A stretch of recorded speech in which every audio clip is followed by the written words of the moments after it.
Bismillahirrahmanirrahim. Assalamualaikum warahmatullahi wabarakatuh. Alhamdulillahirabbil alamin. Puji syukur senantiasa kita panjatkan kehadirat Allah Subhanahu wa taala yang telah melimpahkan begitu banyak kenikmatan kepada kita semua, sehingga alhamdulillah pada kesempatan yang baik ini kelompok kami berkesempatan untuk dapat memaparkan makalah berkaitan dengan materi hakikat perencanaan pengajaran dan juga strategi pembelajaran pada mata kuliah perencanaan dan strategi pembelajaran bahasa Arab yang diampu oleh Ustadzah Zuhaira. Nah, namun sebelum kita masuk ke materi, izinkanlah saya untuk memperkenalkan kelompok 1 pada presentasi kali ini. Yang pertama ada Irfan Adi Pamungkas, kemudian ada saya sendiri, Zaidan Mutakin, dan juga ada Muhammad Hafidh Ashrafi. Baik, berkenaan dengan pemaparan makalah pada kesempatan yang baik ini, insya Allah dari kelompok kami akan sedikit memaparkan terkait dengan yang pertama, hakikat perencanaan pengajaran yang meliputi definisi, kemudian tujuan, prinsip, manfaat, dan model perencanaan pengajaran. Kemudian materi yang kedua, yakni kaitannya dengan hakikat strategi pembelajaran, yang mencakup definisi strategi pembelajaran, kemudian komponen dalam strategi pembelajaran, faktor yang mempengaruhi pemilihan strategi pembelajaran, dan jenis strategi pembelajaran.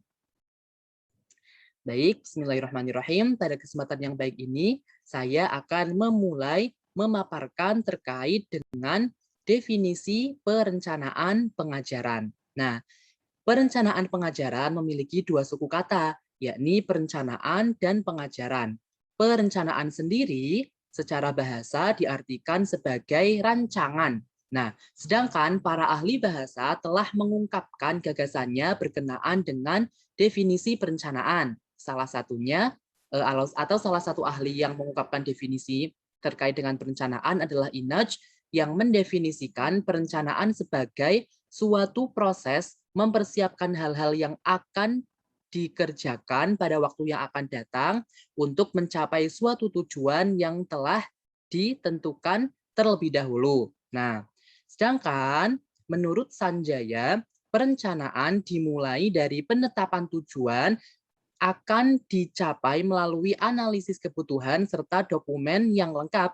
Kemudian menetapkan langkah-langkah yang harus dilakukan untuk mencapai tujuan tersebut. Ketika merencanakan, maka pola pikir diarahkan sebagaimana agar tujuan itu dapat tercapai dengan efektif dan juga efisien. Nah, kemudian berdasarkan uraian yang telah dipaparkan oleh para ahli tersebut, dapat kita pahami bahwa perencanaan memiliki 4 unsur yang harus selalu diperhatikan dalam pelaksanaannya. Nah, keempat unsur tersebut adalah yang pertama, adanya tujuan yang harus dicapai, kemudian yang kedua, adanya strategi untuk mencapai tujuan tersebut, yang ketiga yakni sumber daya yang dapat mendukung proses pembelajaran, dan yang keempat, implementasi dari setiap keputusan. Pengajaran sebagai suatu proses atau upaya untuk mengarahkan timbulnya perilaku belajar peserta didik. Nah, setelah tadi kita mempelajari terkait dengan perencanaan, definisinya seperti apa, sekarang kita akan mendefinisikan pengajaran. Seperti yang telah tadi saya sampaikan, bahwasanya pengajaran sebagai suatu proses atau upaya untuk mengarahkan timbulnya perilaku belajar peserta didik atau upaya untuk membelajarkan seseorang. Istilah pengajaran saat ini dikenal dengan istilah pembelajaran, yang dalam bahasa Arab dikenal dengan ta'lim, yang didefinisikan sebagai to teach, to educate, to instruct, dan to train, yakni mengajar, mendidik, atau melatih. Nah, definisi tersebut selaras dengan penjelasan yang dikemukakan oleh Syekh, yakni allamal ilma, yang berarti to teach atau to instruct, yang artinya mengajar atau membelajarkan. Sementara itu, pembelajaran sebagai suatu proses yang dilakukan oleh pendidik dalam membimbing, membantu, dan mengarahkan peserta didik untuk memiliki pengalaman belajar. Dengan kata lain, pembelajaran adalah suatu cara bagaimana mempersiapkan pengalaman belajar bagi peserta didik, menurut Jones dalam Majid. Pembelajaran bukan hanya tentang apa yang dipelajari oleh siswa, melainkan pada bagaimana membelajarkan siswa. Nah, yang lebih menekankan pada cara-cara untuk mencapai tujuan, yaitu berkaitan dengan bagaimana cara mengorganisasi isi pembelajaran dan mengelola pembelajaran tersebut. Nah, berdasarkan dengan definisi yang telah dipaparkan oleh para ahli, maka dapat kita ambil kesimpulan atau dapat kita pahami, hakikat perencanaan pembelajaran diartikan sebagai proses spesifikasi kondisi untuk belajar sehingga dapat menciptakan strategi dan produk pembelajaran, baik pada skala mikro maupun pada skala makro. Perencanaan pembelajaran berkaitan dengan proses yang sistematik dalam menerjemahkan prinsip-prinsip belajar dan pembelajaran ke dalam suatu perencanaan, materi, dan kegiatan pembelajaran. Kemudian inti dari perencanaan pembelajaran adalah menetapkan metode pembelajaran yang optimal untuk mencapai hasil pembelajaran yang diinginkan. Perencanaan pembelajaran dijadikan sebagai titik awal dalam upaya perbaikan kualitas pembelajaran ke arah yang lebih baik lagi. Nah, kemudian keterkaitan antara perencanaan pengajaran atau perencanaan pembelajaran, yakni yang mencakup pembelajaran dan juga perencanaan, yang mana pembelajaran ini terikat dengan kondisi, menggunakan metode, dan berorientasi pada hasil. Sedangkan perencanaan mengacu pada sistem yang kembali menggunakan pendekatan dengan kondisi, metode, dan hasil. Pemilihan metode pembelajaran harus didasarkan pada analisis kondisi dan hasil pembelajaran. Analisis tersebut akan menunjukkan bagaimana kondisi pembelajaran dan apa hasil pembelajaran yang diharapkan. Nah, kemudian setelah kita mempelajari terkait dengan definisi perencanaan pengajaran maupun pembelajaran, sekarang sebetulnya apa sih tujuan dari perencanaan pengajaran? Suryo Subroto mengemukakan bahwa tujuan dari perencanaan pembelajaran adalah yang pertama, menjabarkan kegiatan dan bahan yang akan disajikan, kemudian memberi arah tugas yang harus ditempuh seorang pendidik dalam proses belajar mengajar, dan yang ketiga, mempermudah pendidik dalam melaksanakan tugasnya. Selain itu, perencanaan pengajaran juga memiliki tujuan yang lain, yakni memberikan gambaran terkait dengan langkah-langkah, kemudian bahan, materi, strategi, metode, dan media pembelajaran yang kemungkinan dapat digunakan selama proses belajar mengajar kepada pendidik untuk melaksanakan tugasnya sebagai seorang guru yang merupakan salah satu tugas pokoknya. Selain itu, perencanaan pembelajaran juga bertujuan sebagai bahan untuk revisi dan evaluasi program selama program tersebut dijalankan. Nah, kemudian urgensi atau pentingnya perencanaan pengajaran sebelum melaksanakan pembelajaran secara langsung. Nah, hal ini Sanjaya menjelaskan bahwasannya perencanaan pembelajaran memiliki urgensi yang patut diperhatikan dalam kegiatan belajar mengajar. Hal tersebut dikarenakan yang pertama, pembelajaran adalah proses yang bertujuan. Sesederhana apapun proses pembelajaran yang dibangun oleh pendidik atau guru, proses tersebut diarahkan untuk mencapai suatu tujuan. Dalam hal ini, semakin kompleks tujuan yang akan dicapai, maka semakin kompleks pula proses pembelajaran, yang berarti juga semakin kompleks pula perencanaan yang harus disusun oleh seorang pendidik. Nah, kemudian yang kedua, pembelajaran adalah proses kerjasama. Proses pembelajaran minimal akan melibatkan seorang pendidik atau guru dan peserta didik atau siswa. Guru tidak mungkin berjalan sendiri tanpa keterlibatan siswa. Dalam suatu proses pembelajaran, guru tanpa siswa tidak akan memiliki makna. Dalam hal ini, dapatlah dikatakan bahwa proses pembelajaran, guru dan siswa bekerja sama secara harmonis. Maka di sini terlihat betapa pentingnya perencanaan pembelajaran, di mana guru merencanakan apa yang harus dilakukan agar tujuan pembelajaran dapat dicapai secara optimal. Di samping itu, guru juga harus merencanakan apa yang sebaiknya diperankan oleh dirinya sebagai pengelola pembelajaran. Kemudian yang ketiga, Proses pembelajaran adalah proses yang kompleks. Pembelajaran bukan hanya sekedar menyampaikan pelajaran, akan tetapi suatu proses pembentukan perilaku siswa. Siswa adalah pribadi yang unik dan juga sedang berkembang baik secara intelektual maupun secara psikologis. Nah, siswa bukan benda mati yang dapat diatur begitu saja. Mereka memiliki minat dan bakat yang berbeda. Mereka juga memiliki gaya belajar yang berbeda antara satu siswa dengan siswa yang lainnya. Itulah sebabnya proses pembelajaran adalah proses yang kompleks yang harus memperhitungkan sebagaimana atau berbagai kemungkinan-kemungkinan yang akan terjadi. Kemungkinan itulah yang selanjutnya memerlukan perencanaan yang matang dari setiap tenaga pendidik atau guru. Kemudian yang keempat, proses pembelajaran akan efektif manakala memanfaatkan berbagai sarana dan prasarana yang tersedia, termasuk memanfaatkan berbagai sumber belajar. Terdapat berbagai ragam jenis sumber belajar yang dapat dimanfaatkan oleh guru dalam pembelajaran, terutama yang terkait atau berkaitan dengan pemanfaatan teknologi. Untuk menggunakan sumber belajar yang beragam tersebut, maka guru harus melakukan perencanaan yang matang bagaimana memanfaatkan sumber belajar tersebut guna keperluan pencapaian tujuan pembelajaran yang efektif dan efisien. Nah, keempat komponen itu tadi merupakan urgensi atau pentingnya perencanaan pembelajaran dalam kegiatan belajar mengajar. Kemudian sebetulnya ada apa aja sih prinsip perencanaan pengajaran yang harus selalu diperhatikan oleh seorang pendidik dalam mengolah perencanaan pembelajaran sebelum terjun langsung ke kegiatan belajar mengajar di kelas. Nah, penyusunan perencanaan pembelajaran pada hakikatnya adalah mengembangkan kurikulum yang telah ada. Maka dari itu, penyusunan perencanaan pembelajaran harus diperhatikan prinsip-prinsip dari pengembangan kurikulum.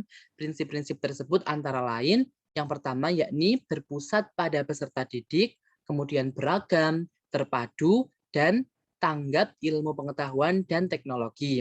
Hal ini selaras dengan apa yang telah disampaikan oleh Andriana. Mungkin itu pemaparan makalah dari saya terkait dengan perencanaan pengajaran, prinsip-prinsipnya, kemudian urgensi atau pentingnya, dan juga tujuannya. Untuk selanjutnya, pemaparan akan dilanjutkan oleh teman saya, yakni Mas Muhammad Hafidh Ashrofi. Kepadanya kami persilakan. Baiklah, di sini saya akan melanjutkan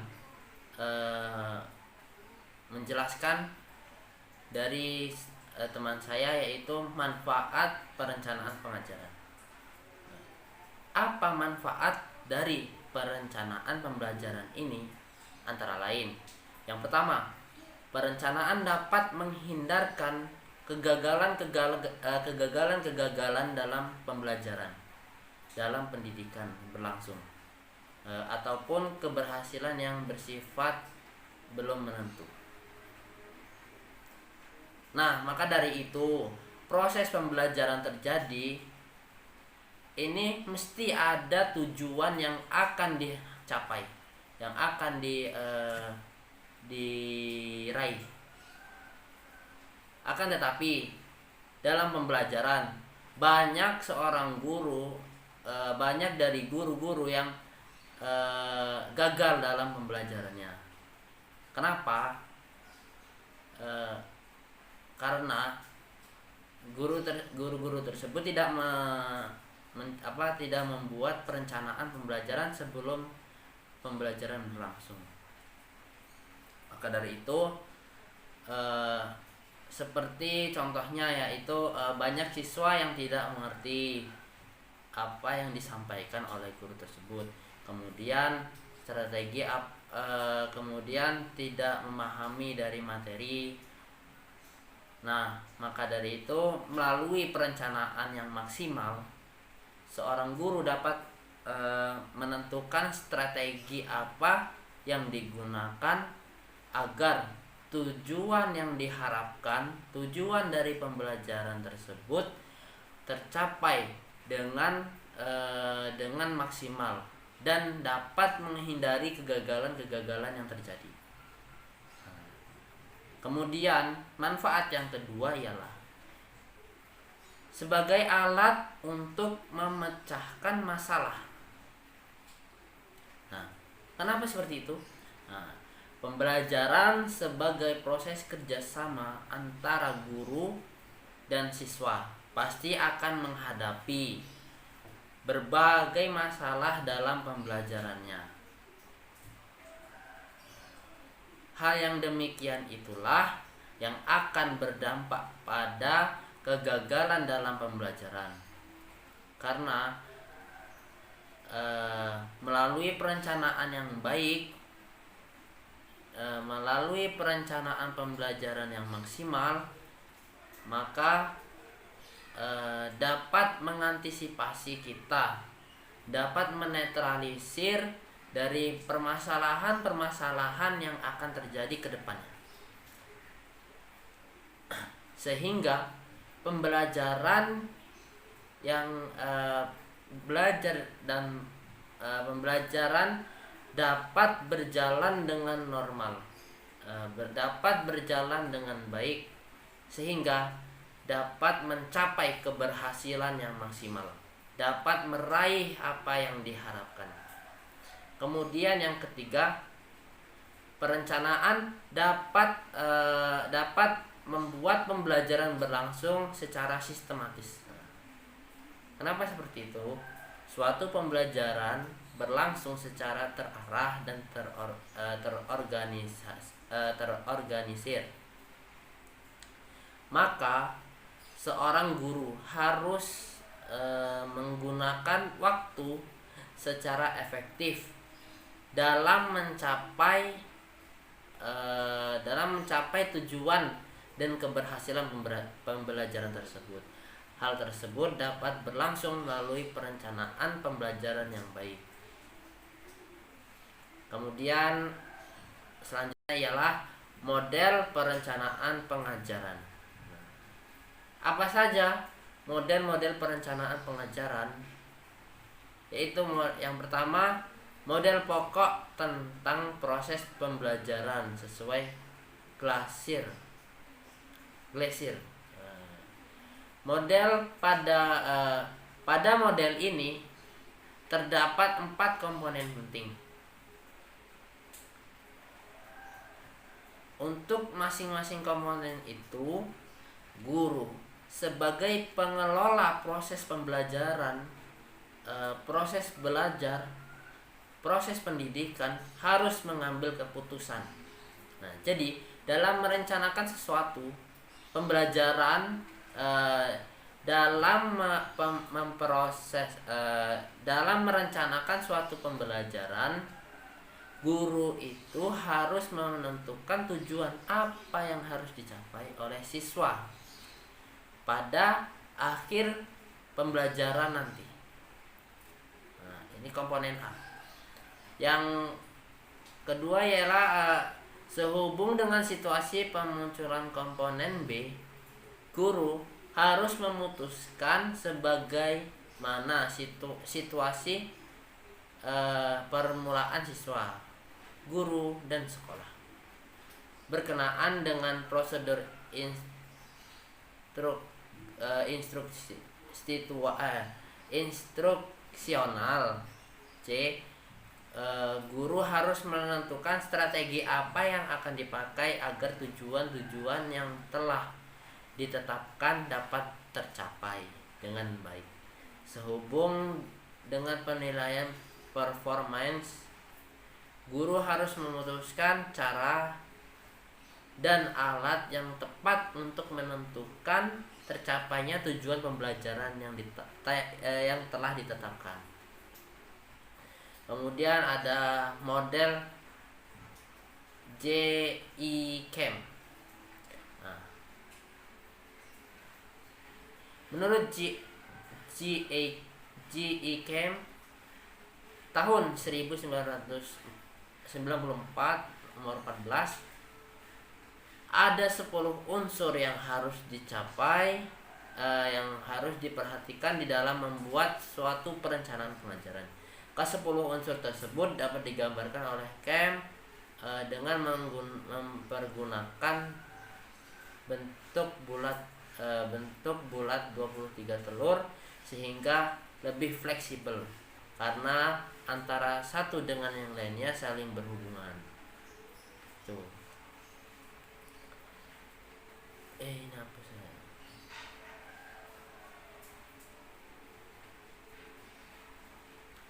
Kemudian model Gelder. Nah, apa itu model Gelder? Model ini lebih sederhana dari model yang terdahulu. Komponen yang harus diperluas, komponen prosedur juga. Pada model ini karakteristik siswa disebut analisis situasi.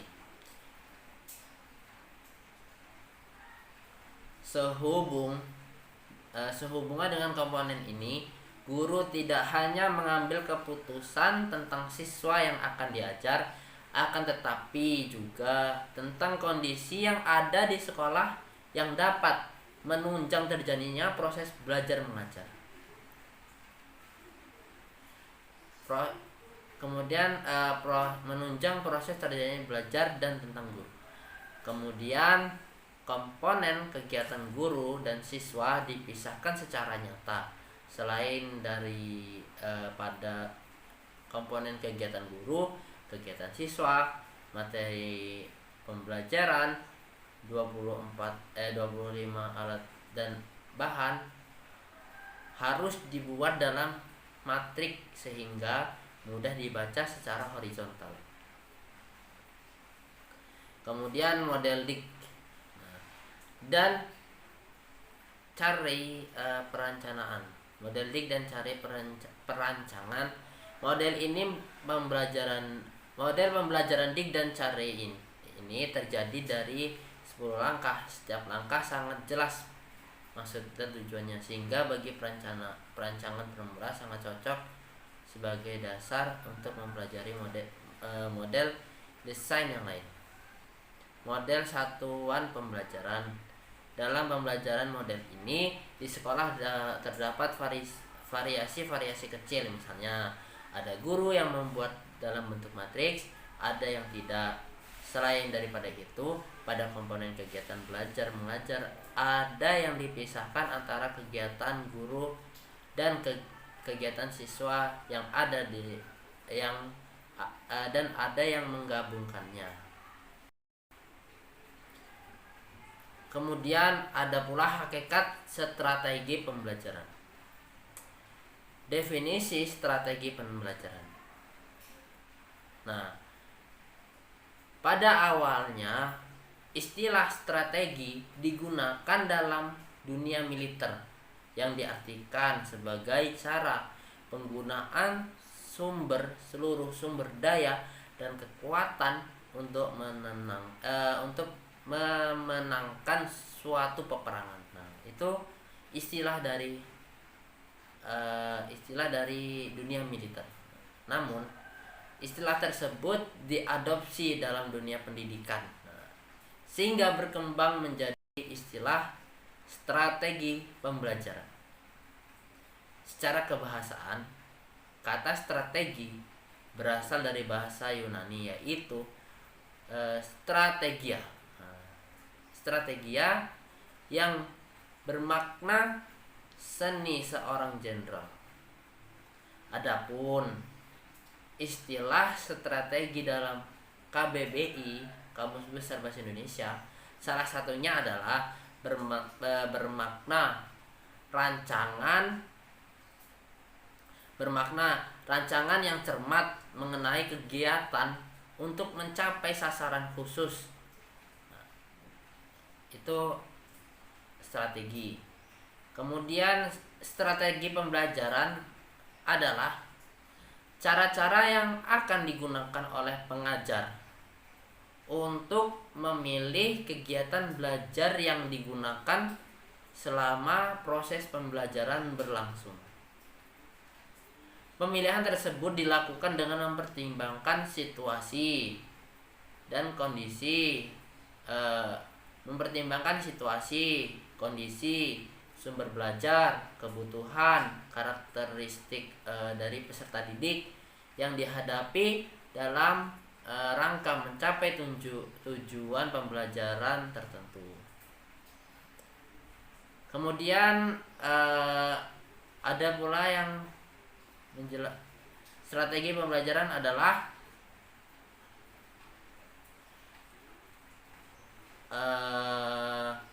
perencanaan yang di dalamnya berisi rangkaian suatu kegiatan yang dibentuk untuk mencapai tujuan pendidikan tertentu. Kemudian menurut Subana tahun 2003 nomor 16 menjelaskan bahwa strategi pembelajaran adalah suatu rancangan atau pola yang digunakan untuk menentukan proses belajar mengajar. Nah, Miyarso menekankan bahwa strategi mencerminkan pendekatan mencapai tujuan pembelajaran. Itu menurut Miyarso. Kemudian menurut Dick dan Sari mengatakan bahwa strategi pembelajaran adalah suatu set materi dan prosedur pembelajaran yang digunakan secara bersama-sama untuk menimbulkan hasil belajar pada peserta didik. Nah, demikian itulah definisi dari strategi pembelajaran. Kemudian selanjutnya akan dijelaskan oleh teman saya, yaitu Mas Irfan. Terima kasih. Komponen dalam strategi pembelajaran. Pembelajaran merupakan sebuah serangkaian kegiatan yang mengkolaborasikan berbagai komponen-komponen utama yang saling berinteraksi dalam lingkungan belajar. Ada beberapa komponen-komponen utama dalam strategi pembelajaran yang meliputi guru dan siswa, tujuan pembelajaran, materi pembelajaran, metode, alat, dan evaluasi. Pertama, guru dan siswa. Guru adalah tenaga profesional yang bertugas mendidik, mengajar, dan membimbing para peserta didik. Di samping itu, seorang pendidik menjadi penentu berjalan baik atau tidaknya sebuah pembelajaran. Agar pembelajaran dapat berjalan dengan baik dan mencapai tujuan pembelajaran yang diharapkan, tentunya seorang pendidik harus dibekali dengan kemampuan dan keterampilan dalam merencanakan, melaksanakan, dan mengevaluasi sebuah pembelajaran. Adapun peserta didik atau siswa adalah subjek dari pembelajaran itu sendiri.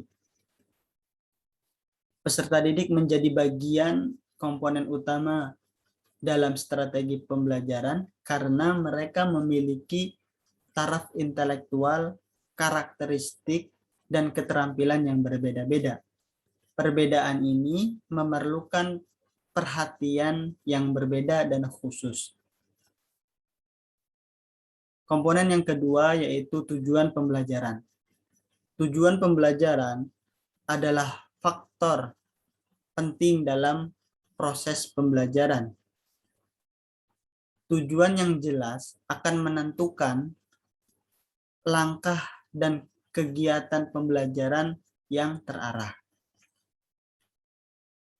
Penentuan tujuan ini akan berpengaruh terhadap komponen-komponen yang lainnya, seperti bahan ajar apa yang akan disampaikan, kemudian metode seperti apa yang akan digunakan, serta alat dan evaluasi yang bagaimana yang akan digunakan dalam proses belajar mengajar.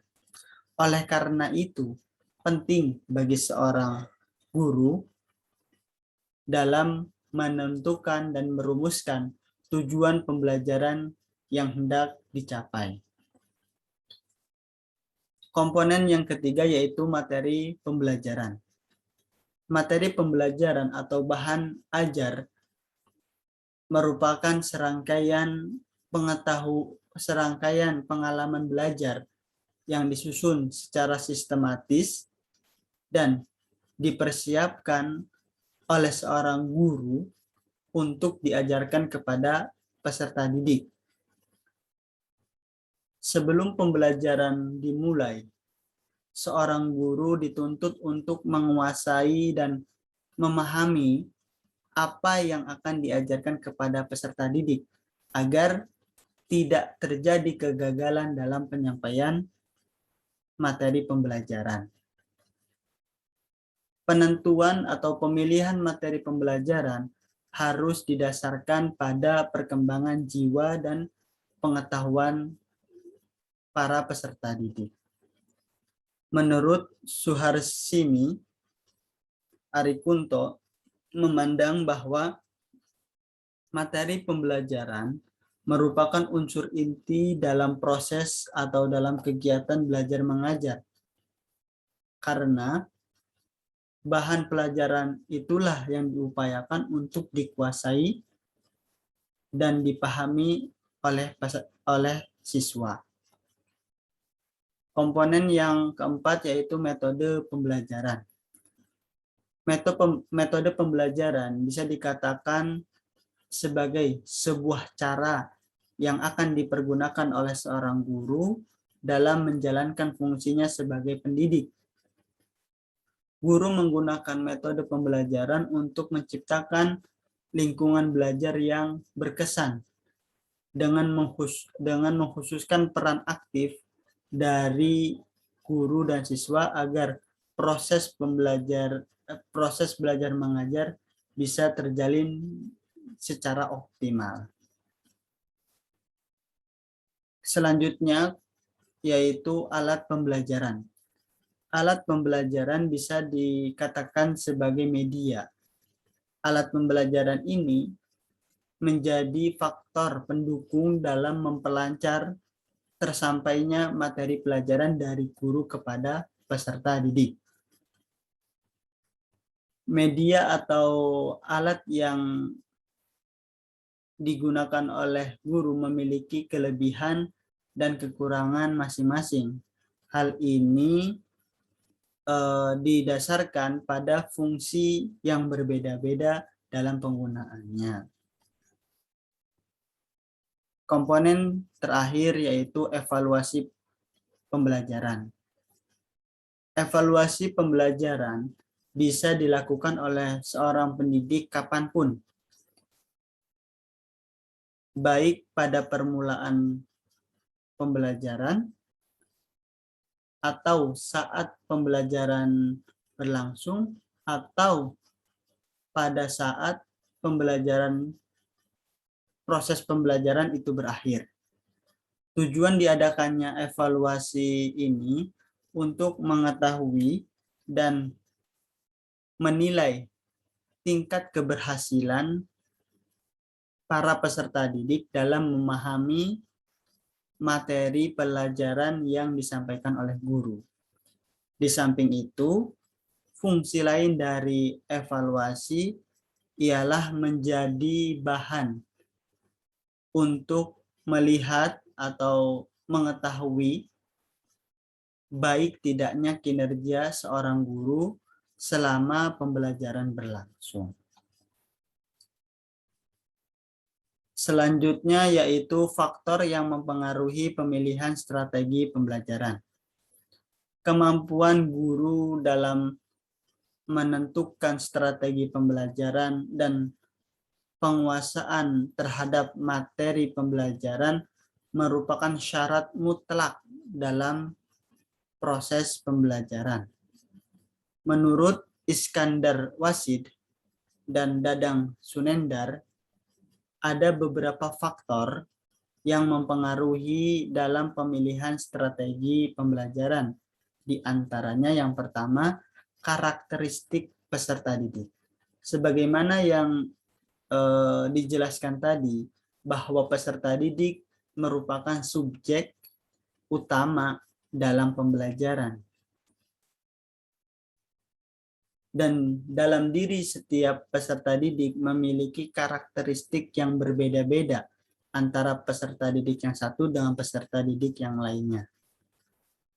Oleh karena itu, guru harus mengetahui setiap karakteristik peserta didik sehingga mereka para guru bisa menentukan strategi pembelajaran yang tepat untuk digunakan dalam mencapai tujuan yang diharapkan. Faktor yang kedua yaitu kompetensi dasar yang diharapkan. Kompetensi dasar mengandung berbagai aspek, diantaranya pengetahuan, keterampilan, sikap, dan nilai-nilai yang diharapkan dapat diterapkan dalam cara berpikir dan bertindak seorang peserta didik setelah mereka memperoleh pengetahuan pada mata pelajaran tertentu. Faktor yang ketiga yaitu bahan ajar atau materi pembelajaran. Bahan ajar sebagai sumber informasi dan pengetahuan yang akan diajarkan kepada peserta didik melalui pembelajaran haruslah disesuaikan dengan tingkat pengetahuan peserta didik. Jangan sampai pemilihan bahan ajar tidak sesuai dengan tingkat atau taraf kognitif taraf kognitif peserta didik.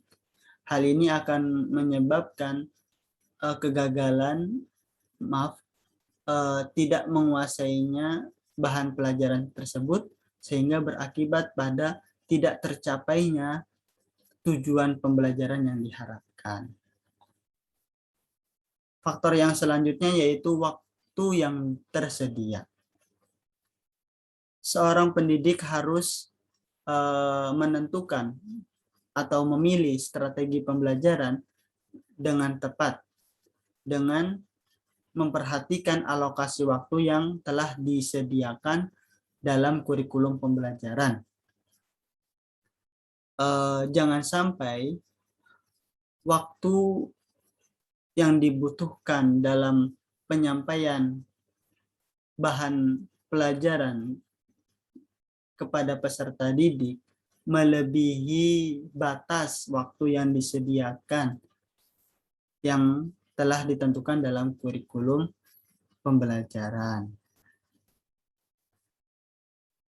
Sebisa mungkin, seorang guru harus menggunakan strategi pembelajaran yang tepat agar waktu yang teralokasikan dalam kurikulum pembelajaran cukup untuk menyampaikan materi pembelajaran atau pengetahuan yang akan diajarkan kepada para peserta didik. Faktor selanjutnya yaitu sarana dan prasarana. Sarana dan prasarana bisa juga disebut sebagai alat atau media yang mendukung dalam proses belajar mengajar. Sarana dan prasarana belajar merupakan faktor yang perlu diperhatikan oleh seorang pengajar dalam memilih strategi pembelajaran agar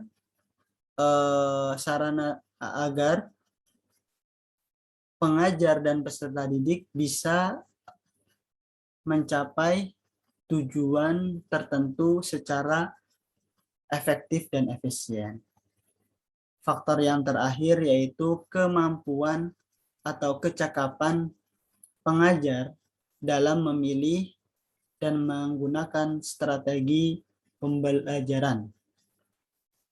Kemampuan pengajar dalam memilih dan menggunakan strategi pembelajaran ini berkenaan dengan ketepatan mereka dalam menentukan atau memilih metode dan teknik pembelajaran yang akan digunakannya selama proses pembelajaran berlangsung.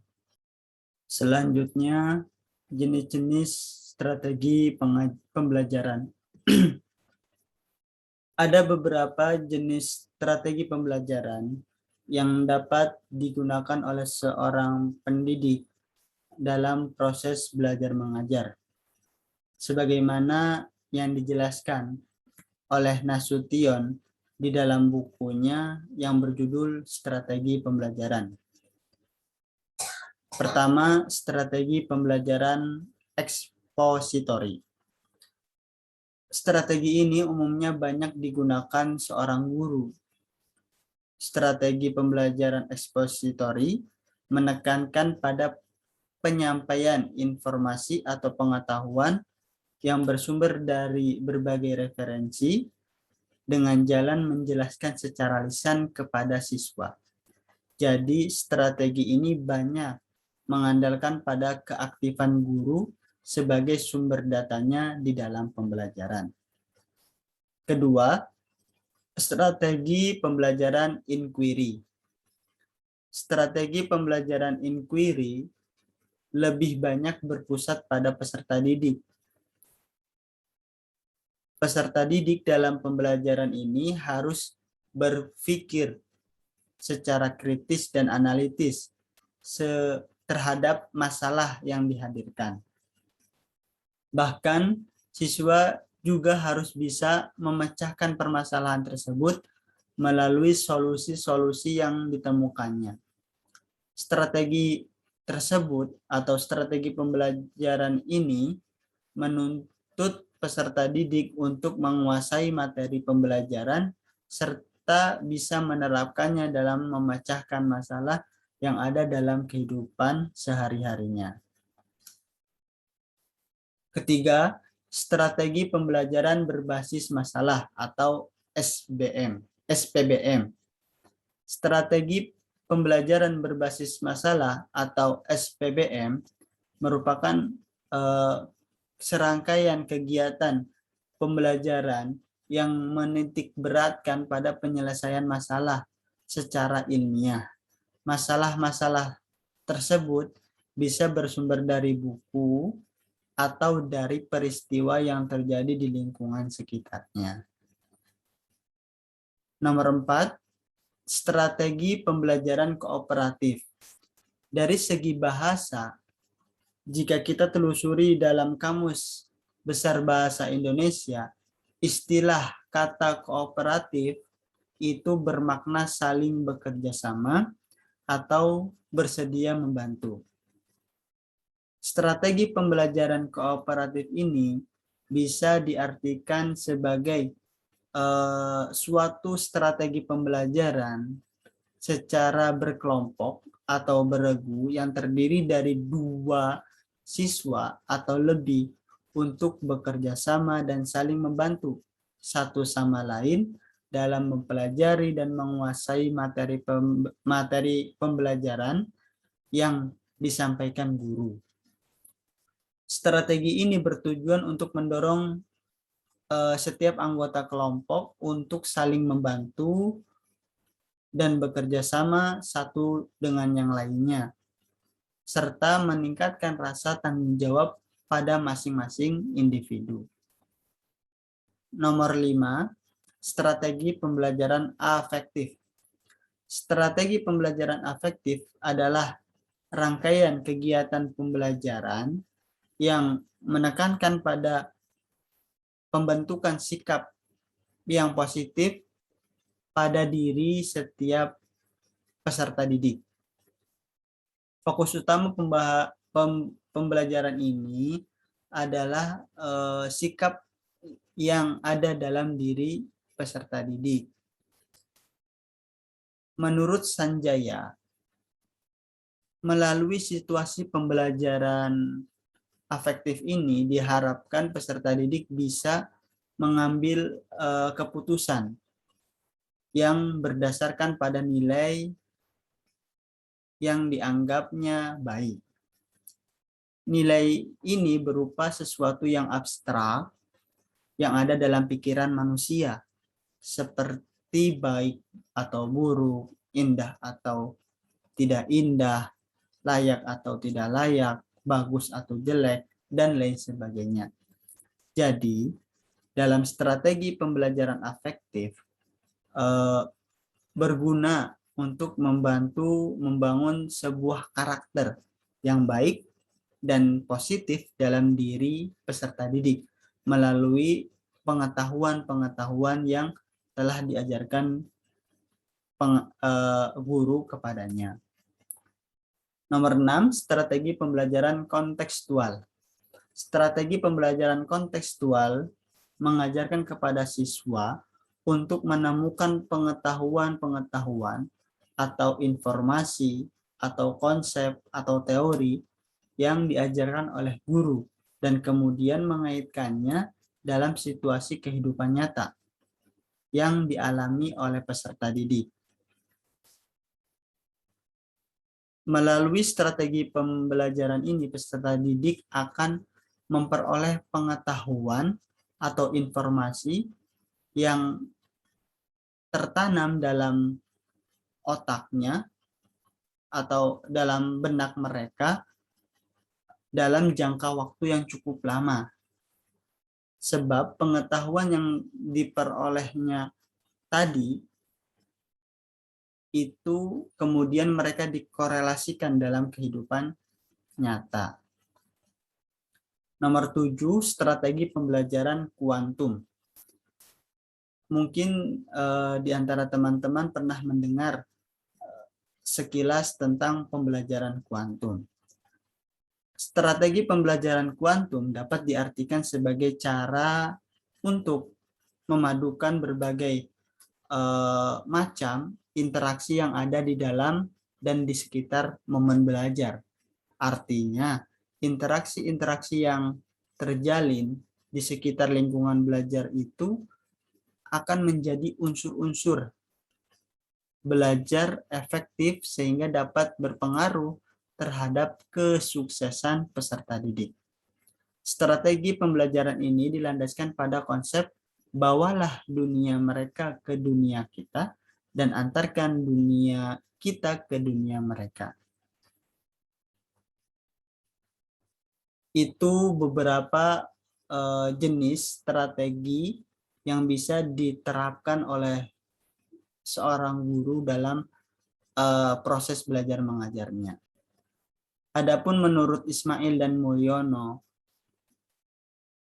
mereka berdua menambahkan di dalam bukunya beberapa jenis strategi yang bisa dipakai oleh seorang guru dalam pembelajaran, yaitu seperti yang pertama bermain peran atau role playing.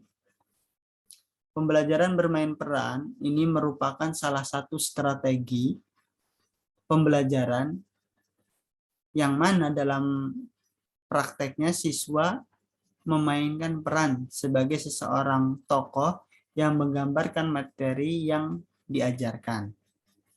Strategi pembelajaran ini diarahkan untuk memecahkan suatu masalah yang berkaitan dengan hubungan manusia.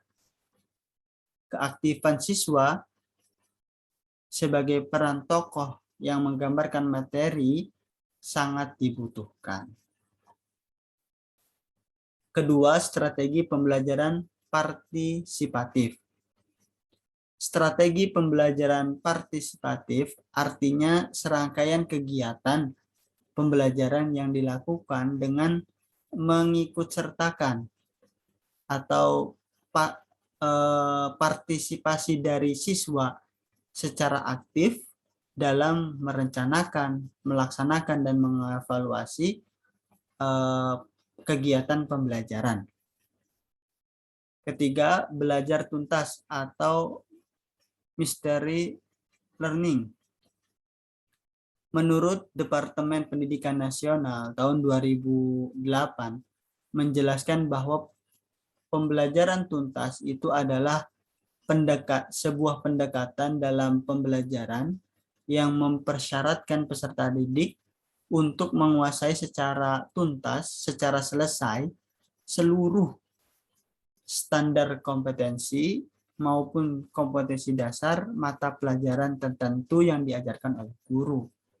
Artinya, siswa dituntut untuk bisa menyelesaikan standar kompetensi dan kompetensi dasar pada mata pelajaran tertentu yang diajarkan guru di dalam kelas. Yang terakhir yaitu pembelajaran berbasis modul. Modul bisa didefinisikan sebagai buku yang ditulis dengan tujuan agar peserta didik secara mandiri atau tanpa bimbingan guru bisa belajar.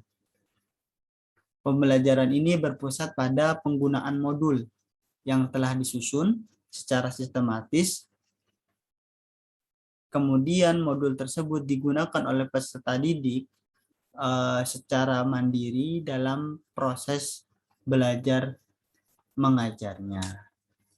Itu beberapa jenis-jenis strategi pembelajaran yang bisa diimplementasikan atau diterapkan oleh seorang pendidik dalam kegiatan pembelajaran. Tentunya penggunaan strategi pembelajaran ini harus memperhatikan dan mempertimbangkan berbagai faktor serta komponen yang telah dijelaskan sebelumnya. Baik, demikian tadi pemaparan makalah kelompok kami berkaitan dengan hakikat strategi pembelajaran dan juga perencanaan pengajaran. Kemudian berdasarkan penjelasan yang telah kami paparkan tadi berkaitan dengan hakikat perencanaan dan strategi pengajaran, dapat diambil kesimpulan bahwasannya perencanaan dan strategi pengajaran ini merupakan garis awal atau garis start yang harus dipersiapkan guru atau pendidik secara matang dan maksimal agar tujuan pembelajaran dapat tercapai dengan optimal. Selain itu, pentingnya perencanaan dan menyusun strategi pembelajaran adalah agar dalam pelaksanaan proses belajar mengajar dapat meminimalisir masalah-masalah yang kemungkinan muncul. Pemilihan perencanaan dan strategi pembelajaran harus mempertimbangkan beberapa hal-hal yang harus diperhatikan. Banyak para ahli yang memberikan opsi maupun pendapat dan argumennya dan juga gagasannya kepada pendidik terkait dengan model atau jenis perencanaan dan strategi pengajaran yang bisa diimplementasikan pada proses pembelajaran. Mungkin demikian apa yang dapat kelompok kami sampaikan. Apabila ada pertanyaan-pertanyaan maupun argumen dari teman-teman semua, silahkan teman-teman bisa menyampaikan di kolom komentar di bawah ini. Dan juga apabila ada revisi terkait dengan penyampaian kami yang mungkin kurang tepat atau masih kurang begitu, teman-teman juga bisa menyampaikan langsung di kolom komentar. Sekian apa yang dapat kami sampaikan, kurang lebihnya mohon maaf. Akhirul kalam, billahi taufiq wal hidayah. Wassalamualaikum warahmatullahi wabarakatuh. Syukron ala husni ihtimamikum. Wa insyaallah kita dapat